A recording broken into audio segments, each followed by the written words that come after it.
Hey guys, welcome back to our channel. So today we're going to see how we can support different screen sizes using XML in Android. So here I already have some XML file which is a sample XML layout which we created in our older videos. So one of our key challenges in Android development is ensuring that our app looks good in various screen sizes for small phones and big phones and mid-size phones. So the good news is Android provides us a variety of tools and techniques to achieve this. One of the most common practices is to use constraint layouts along with dimension qualifiers. Now let me show you how we can do this.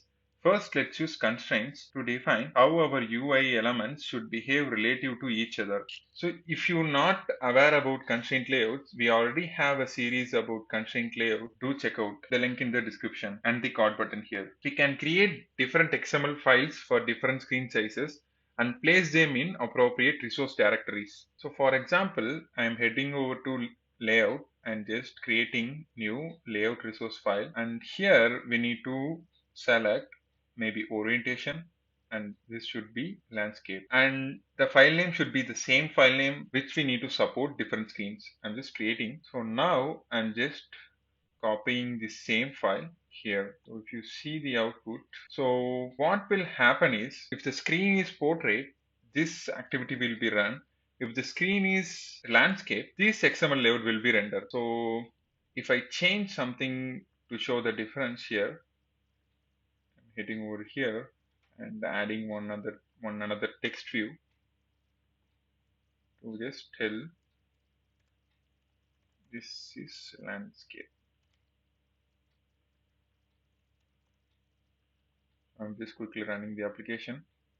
If you see here, this is not landscape. I'm just rotating the device. And if you see here, this is landscape XML will be loaded. This is one example, and we can also create to support different screen sizes also. Yes, we need to do that with same thing, and just we need to create this size screen width, and we can specify the screen width as maybe 600, and same activity main. Now just copying all this stuff and pasting it in this class. You see here, this is